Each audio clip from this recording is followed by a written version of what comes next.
Hello students, पीछे वाले video में हमने देखा था आहार नाल के बारे में, यानी आहार नाल के हम सारे पार्ट्स देख चुके थे। अब सेकंड जो होगा वो हम देखेंगे कि पाचन किस प्रकार से होता है। अंगों का हम देख चुके हैं।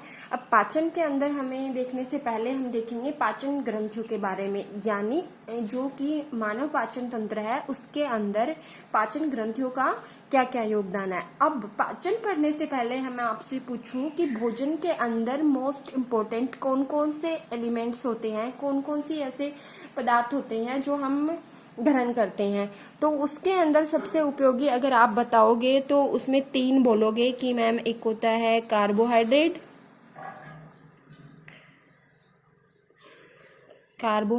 देन प्रोटीन और वसा और खनिज लवण और विटामिन भी आ जाते हैं, जिनको हमें वो बहुत कम मात्रा में लेने होते हैं और उनका पाचन नहीं करना होता। तो मेन इंपॉर्टेंट 3 चीजें होंगी, एक कार्बोहाइड्रेट हो गया, एक प्रोटीन हो गई, एक वसा हो गई। यानी पाचन के अंदर हमें इन 3 चीजों का पाचन करना है।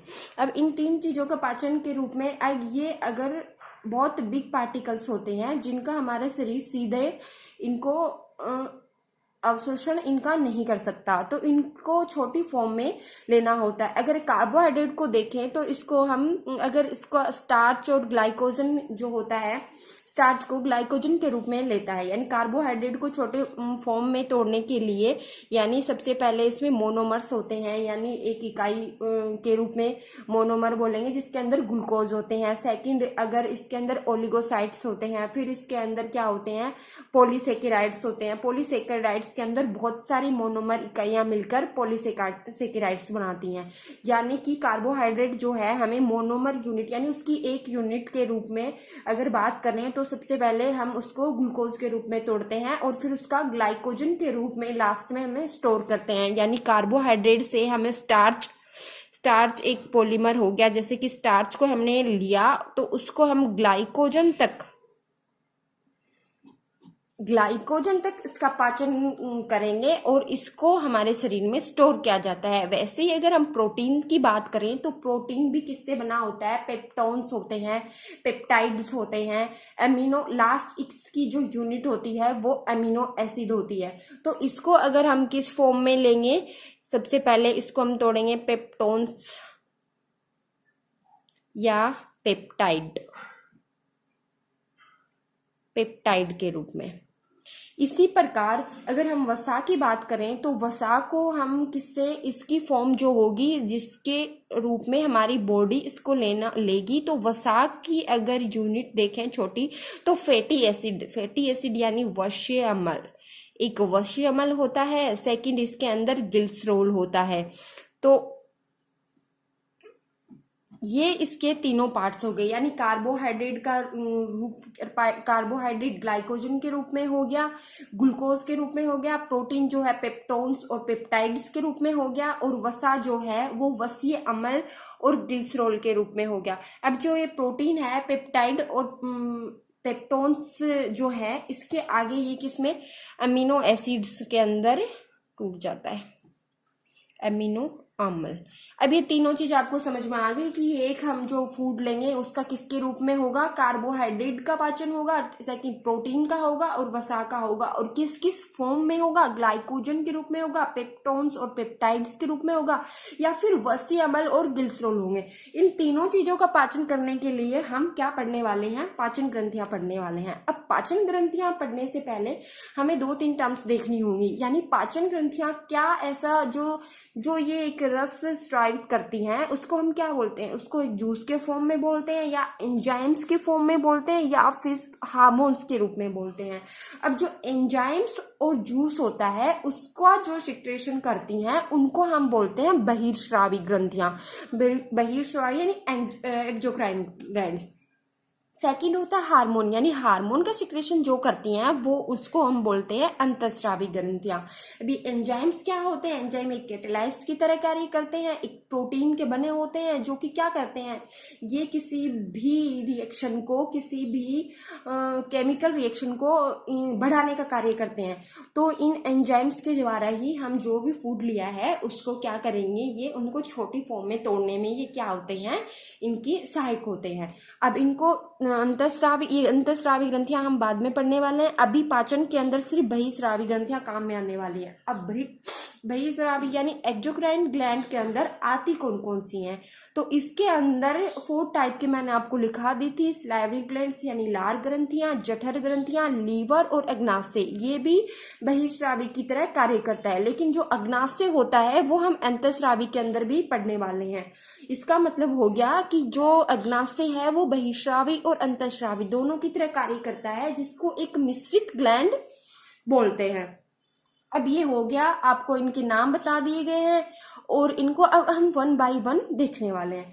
अब मैंने आपको अंग जो पढ़ाए थे उसके अंदर मैंने आपको क्या बताया था कि जो हम फूड लेते हैं वो सबसे पहले हम कहाँ लेते हैं, तो मैंने आपको बताया कि मुख गुहा जो होती है उसके अंदर से स्टार्ट होता है। ये तो सबको पता होगा कि हाँ मैं मुख गुहा से स्टार्ट होता है एंड एलिमेंट्री कैनाल खत्म कहाँ होती है, गुदा के अंदर, गुदा तक जाके खत्म होती है। तो सबसे पहले हम देखेंगे कि मुख गुहा से, क्या मुख गुहा में पाचन होता है, क्या कहाँ से स्टार्ट होता है।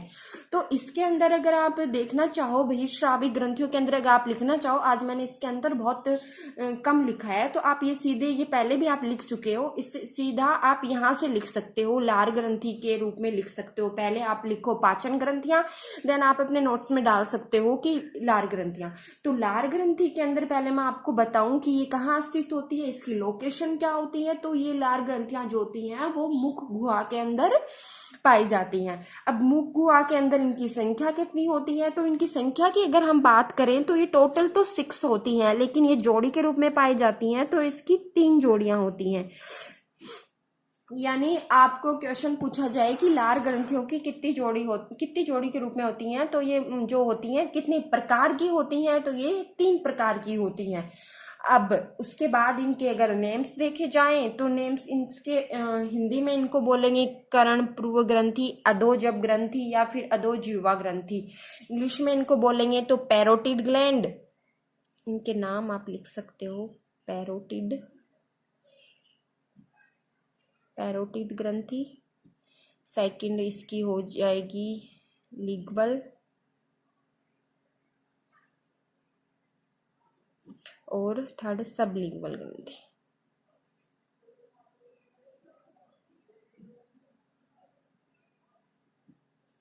इसको बोलेंगे कर्ण पूर्व ग्रंथि।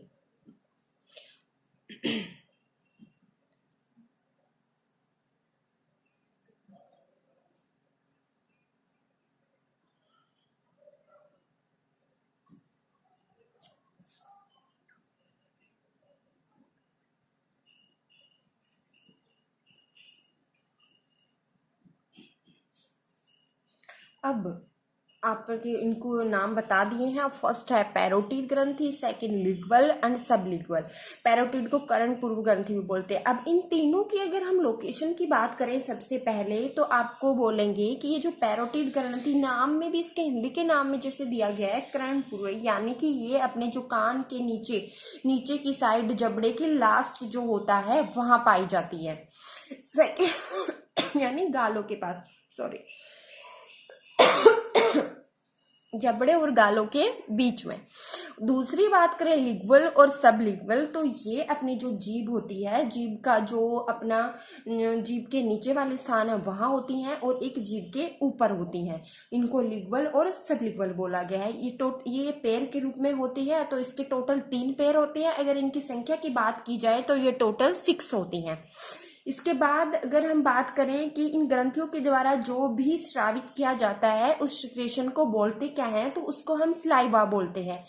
स्लाइवा के अंदर सबसे पहले हम देखेंगे कि मैम स्लाइवा होता क्या है, इसके अंदर क्या क्या पाया जाता है। तो स्लाइवा के अंदर 95% तक तो इसके अंदर वाटर होता है, यानी जल होता है। सेकंड, इसके अंदर 2 प्रकार के एंजाइम्स पाए जाते हैं। मैंने आपको बताया कि जो लार ग्रंथि हैं वो क्या होती हैं, बहिस्रावी ग्रंथियां होती हैं, और बहिस्रावी ग्रंथियों के द्वारा एंजाइम्स का सिक्रेशन होता है। तो इसके अंदर 2 एंजाइम्स है, टाइलिन या एमाइलेज, और दूसरा है लाइसोसोम।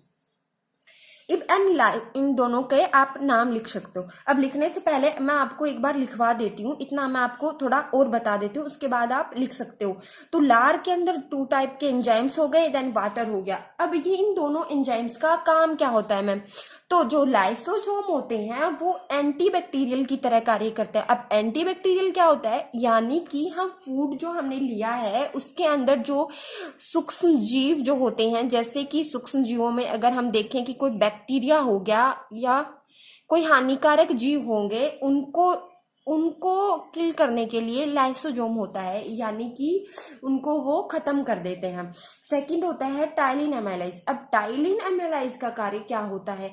तो टाइलिन एमाइलाइज जो होता है, जो हमने फूड लिया, फूड को मैंने आपको बताया फूड में कितने कौन कौन से इसमें पदार्थ है, यानी कार्बोहाइड्रेट की फॉर्म में लिया है, प्रोटीन लिया है, वसा लिया, जैसे कि हमने कभी दाल खाई है, सोयाबीन खाई है, यानी उसमें प्रोटीन्स है, हमने कोई अनाज रोटियां खाई तो उसमें कार्बोहाइड्रेट है, यानी हमने सब मिक्सअप ले लिया। वसा के रूप में हमने घी खा लिया। तो इन सब चीजों का हमने अगर बात करें कि मुख गुहा में कौन सा पाचन स्टार्ट होगा, तो आप बोलोगे मैम मुख गुहा में केवल कार्बोहाइड्रेट का पाचन होगा, यानी कि मुख गुहा में किसका पाचन होने वाला है? केवल कार्बोहाइड्रेट का। अब कार्बोहाइड्रेट का 30% तक पाचन हमारा इसमें हो जाता है, किसमें? मुख गुहा में। कार्बोहाइड्रेट, अब आप बात करोगे चेंज किसमें? कार्बोहाइड्रेट जैसी कार्बोहाइड्रेट को हम किस फॉर्म में लेंगे? स्टार्च के रूप में लेंगे। ग्लाइकोजन हो गया। अब ये किसमें? ये छोटे पॉलीमर्स में हो जाएगा। छोटे पॉलीमर्स की बात करें जैसे कि सैकेराइड्स हो गए, माल्टोज हो गए, जो ओलिगोसैकेराइड्स के रूप में होते हैं।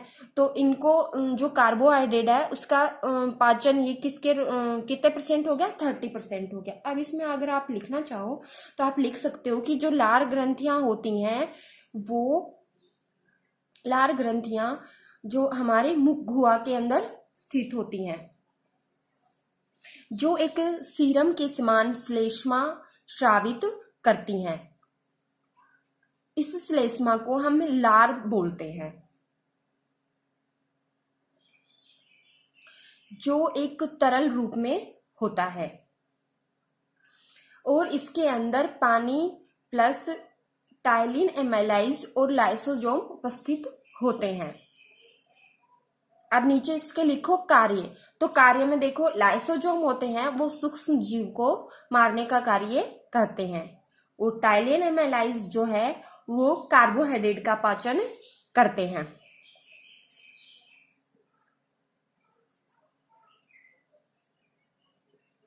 और मुख गुहा में अब उसके बाद ग्रंथियां देखें तो ये कितने प्रकार की होती हैं? लार ग्रंथियां जो हैं, लार के बारे में हमने लिख लिया। अब लिखो लार ग्रंथियां 3 प्रकार की होती हैं, पैरोटिड, लिग्बल और सबलिग्बल। आप लिख सकते हो, इनकी लोकेशन लिख लो। पैरोटिड ग्रंथि जो है गालों में पाई जाती है, लिग्बल जीभ के ऊपर होती है और ये जीभ के सबलिग्बल नीचे होती है, जो एक श्लेष्मा का स्राव करती है।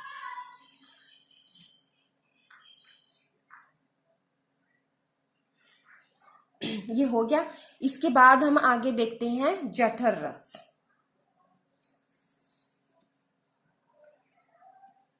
तो जठर रस पढ़ने के बाद हम देखते हैं कि जठर ग्रंथियों के द्वारा जठर रस का सिक्रेशन होता है।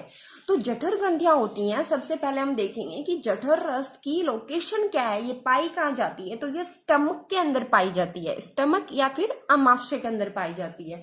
तो मैंने आपको पीछे बताया था कि मुख गुहा के आगे जो हमारा भोजन है वो कहाँ जाता है? वो ग्रसिका या ग्रास नली के अंदर जाता है।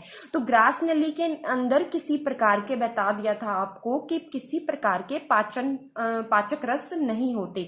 उसके अंदर एक गति पाई जाती है, कर्माकुंचन गति, यानी वो नली जो होती है उसके अंदर फूड आगे जाने के लिए एक कर्माकुंचन यानी शीतलन और संकुचन यानी संकुचित होगी, एक बार फैलेगी, एक बार सिकुड़ेगी, जिसकी वजह से भोजन को गति मिलेगी। तो मुख गुहा से भोजन गति करते हुए कहाँ चला जाएगा? ये अपने स्टमक के अंदर चला जाएगा, ग्रास नली में, यानी किसी प्रकार का कोई पाचन नहीं हुआ।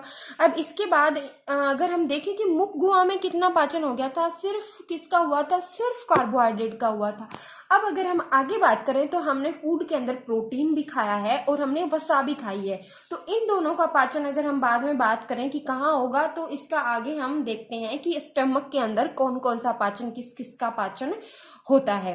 तो इसके अंदर जो फूड था, जो डाइजेस्ट फूड था, वो कहाँ पहुंच गया, स्टमक के अंदर पहुंच गया। अब हम इसके स्ट्रक्चर देखें, जैसे कि ये ग्रास नली है और ये इस प्रकार से ये क्या हो गया, ये ऐसे स्टमक होता है। तो स्टमक के अंदर हम सबसे पहले अगर इसकी बात करें तो इसमें क्या क्या पाया जाता है, तो जैसे ये फूड है, ये फूड इसके अंदर आ गया, तो इसके अंदर पाचक एंजाइमों की अगर हम बात करें तो इसके अंदर सबसे पहले तो एक एसिड होता है, और उस एसिड को हम बोलते क्या है, उस एसिड को हम बोलते हैं HCl, यानी हाइड्रोक्लोरिक एसिड। HCl का अगर हम बात करें कि इसका काम क्या होता है मैम, तो जो ये HCl जो होता है वो इसके अंदर दो एंजाइम्स होते हैं। तो जो इसके अंदर एक पेप्सिन एंजाइम होता है, एक रेनिन एंजाइम होता है, यानी टोटल जठर ग्रंथियों के द्वारा सिक्रेशन जो होगा उसके अंदर HCl, पेप्सिन और रेनिन का होता है। तो ये जो HCl का काम जो होता है, वो HCl क्या काम करता है, HCl जो पेप्सिन जो है उसको सेक्रेट करता है, यानी कि पेप्सिन जो है वो एक्टिव फॉर्म में आएगा, यानी कि फूड आते ही इसका जो काम होगा वो अपना काम ये किसके रूप में कर पाएगा, पेप्सिन के रूप में कर पाएगा। अब इसकी इनएक्टिव फॉर्म जो होती है वो होती है पेप्सिनोजन, यानी कि ये HCl इसके साथ रिएक्ट करके जब खाना आएगा तो इसको ये HCl सिक्रेट होगा और जो पेप्सिनोजन से पेप्सिन के अंदर बदल देगा। और ये पेप्सिन का जो कार्य होता है ये प्रोटीन को पेप्टाइड और पेप्टोन्स में तोड़ता है। मैंने आपको पीछे बताया था कि प्रोटीन किस फॉर्म में आएगा, पेप्टोन्स और पेप्टाइड्स, यानी कि मुख गुहा के अंदर कार्बोहाइड्रेट का पाचन हो गया था, उसके अंदर अब जठर ग्रंथि स्टमक के अंदर प्रोटीन का पाचन भी हो गया है, प्रोटीन भी पेप्टोन्स और पेप्टाइड्स के अंदर आ गया है। अब एक सेकेंड एक एंजाइम्स और है जो इम्पोर्टेंट है, रेनिन एंजाइम। तो रेनिन एंजाइम जो होता है वो मिल्क जो होता है, दूध जो होता है, उसके अंदर जो protein, most important casein protein पाई जाती है, उसका पाचन करते हैं। अब जो केसीन प्रोटीन होती है इसके अंदर भी अगर रेनिन की बात करें तो वो प्रो रेनिन के रूप में होगा, जो फिर रेनिन इसकी एक्टिव फॉर्म हो जाएगी। आप इतना याद रख सकते हो कि स्टमक जठर ग्रंथियों के अंदर HCl, पेप्सिन और रेनिन तीन हैं, और ये जो दोनों एंजाइम्स हैं ये प्रोटीन का काम, प्रोटीन के पाचन का काम करते हैं। मुख्य रूप से जो रेनिन है वो किसका पाचन कर रहा है, जो दूध जो होता है उसमें पाई जाने वाली प्रोटीन का करता है। लेकिन हम बात करें कि जो हम क्वेश्चन हो कि जो शिशु होते हैं, बच्चे होते हैं, उसमें कौन से एंजाइम्स की मात्रा अधिक होती है, तो उसके अंदर रेनिन अधिक मात्रा में पाया जाता है, क्योंकि वो फूड से ज्यादा दूध को लेते हैं, तो दूध को पाचन के लिए रेनिन होता है। इसके बाद जैसे जैसे उसकी आयु बढ़ती जाती है, हम दूध लेना कम कर देते हैं, फूड और प्रोटीन और कार्बोहाइड्रेट आदि भी उसके अंदर लेना स्टार्ट कर देते हैं, तो रेनिन की मात्रा बाद में कम हो जाती है। यानी कि बच्चों में सबसे ज्यादा कौन सा पाया जाएगा, रेनिन पाया जाएगा। अब आप इसके अंदर लिख सकते हो, अगर लिखना चाहो कि जठर ग्रंथियां जो होती हैं वो स्टमक के अंदर पाई जाती हैं। उसके अंदर मुख्य रूप से अगर जठर ग्रंथियों द्वारा जठर रस का सिक्रेशन यानी स्राव होता है, जठर रस।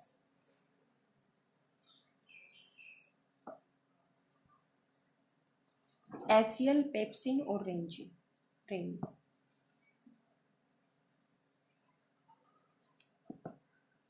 और इसमें भोजन में उपस्थित प्रोटीन का पाचन जठर रस द्वारा होता है।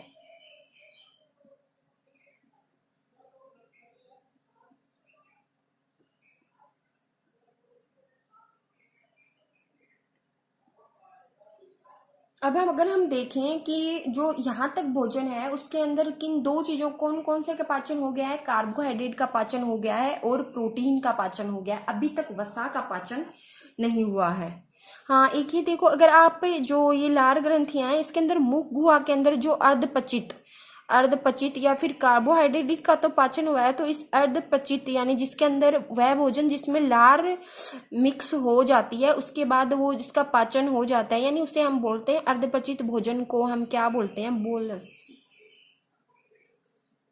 अर्धपचित भोजन को बोलस बोलते हैं, बोलस कहते हैं।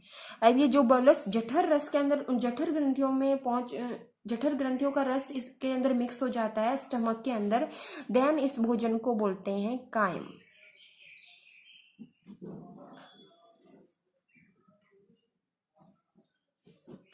यानी मुखगुहा के अंदर उपस्थित भोजन को क्या बोलेंगे, बोलस बोलेंगे, एंड जो स्टमक के अंदर उपस्थित भोजन है उसको कायम बोलेंगे। अब ये कायम यानी कायम के अंदर प्रोटीन और कार्बोहाइड्रेट का पाचन हो गया है।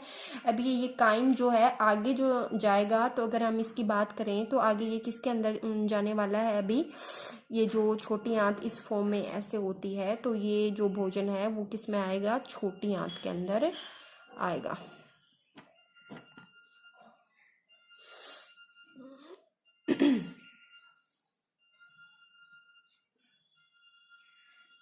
छोटी आंत के बाद छोटी आंत और बड़ी आंत का वीडियो हम आगे वाले में देखने वाले हैं। Thank you.